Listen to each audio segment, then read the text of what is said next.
Bonjour à tous, bienvenue à notre méditation quotidienne. Nous avons repris la série de méditation dans le livre de l'Apocalypse, qui est le dernier livre du Nouveau Testament. Dans d'autres traductions, on parle du livre de la révélation. En fait, l'Apocalypse, c'est une révélation d'une personne, Jésus-Christ. Jésus-Christ qui se révèle aux hommes. Et on a vu que dans ce livre de l'Apocalypse, au chapitre 2 et 3, il y a une série de lettres commandées, inspirées par Jésus-Christ à l'apôtre Jean. Jean doit transmettre la révélation de Jésus-Christ aux responsables des églises pour que eux, à leur tour, remettent cette révélation aux membres de 7 églises différentes qui se trouvent en Asie mineure, qui est aujourd'hui la Turquie actuelle. Ces églises étaient de véritables églises et elles avaient besoin de recevoir instruction de la part de Jésus-Christ. Et Jésus-Christ qui parle ici dans le livre de l'Apocalypse, il parle depuis sa présence à la droite de Dieu, un Jésus-Christ glorifié, un Jésus-Christ exalté qui s'adresse aux églises.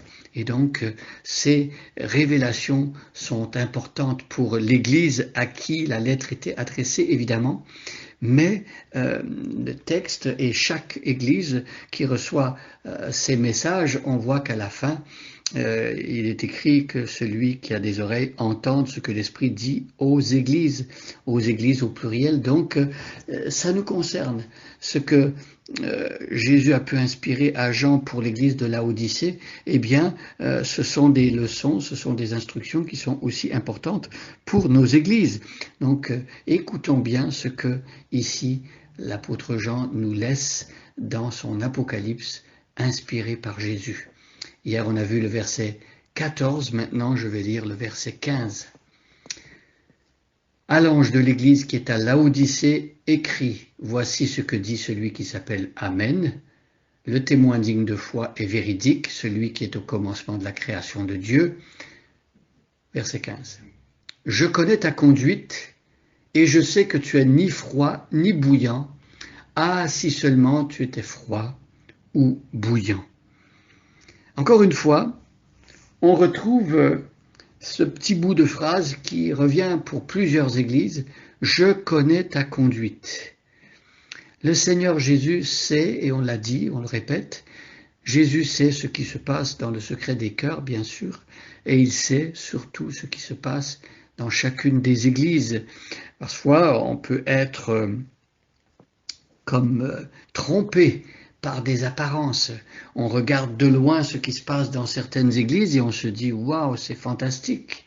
Et on pourrait être prêt à dire « Bon voilà, c'est une église qui n'a pas de problème, et bravo !» Et Jésus scrute, Jésus pénètre, il va au-delà des apparences et il va regarder ce qui se passe vraiment dans la vie de chaque église, dans le cœur de chaque croyant.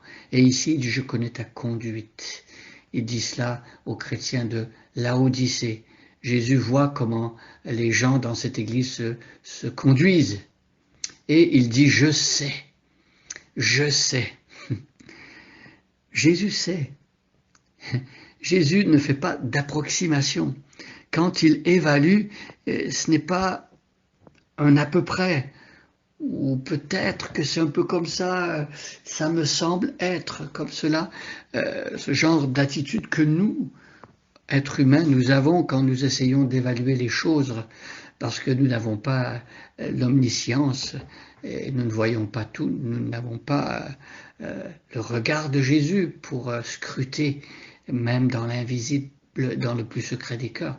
Mais ici, il dit, je sais, il sait quelque chose par rapport à cette église de Laodicée qui est triste en réalité. Peut-être que l'église aurait voulu cacher ce côté de sa vie d'église. On aurait voulu que Jésus passe outre et qu'il ne voit pas cela. Mais Jésus le voit. Je sais que tu es ni froid ni bouillant. On parle de tiédeur. Alors, on aime bien des boissons quand elles sont froides, quand il fait chaud l'été, un bon verre d'eau froid, ça fait du bien, ça rafraîchit. On aime bien une tisane quand c'est chaud, ça fait du bien l'hiver. mais de l'eau tiède en général, c'est pas très bon. Ce qui est tiède, ça nous parle d'entre-deux, de compromis. Quelqu'un qui essaye d'épargner la chèvre et le chou, qui se tient sur la clôture et qui ne prend pas vraiment position. Je sais que tu es ni froid ni bouillant. Alors le Seigneur veut que l'on puisse prendre position. Il ne veut pas d'entre-deux. Ah, si seulement tu étais froid ou bouillant. Voilà, Jésus qui dit, j'aimerais que tu puisses prendre position, que tu aies une position claire. C'est comme dans l'Ancien Testament, à l'époque du prophète Élie, Dieu avait reproché à son peuple de clocher des deux côtés. Euh, si les Baals sont les vraies divinités qu'il faut adorer, ben, allez vers eux. Si c'est l'Éternel, ben, rangez-vous de son côté, mais ne restez pas entre deux. Et à l'époque, le prophète Élie avait challengé les prêtres de Baal et il avait fait descendre du ciel par l'ordre de Dieu dans sa prière. Il a fait descendre le feu du ciel et c'est un signe que le vrai Dieu, le véritable Dieu était vraiment le Dieu d'Israël et donc le peuple était appelé à prendre position pour ce Dieu.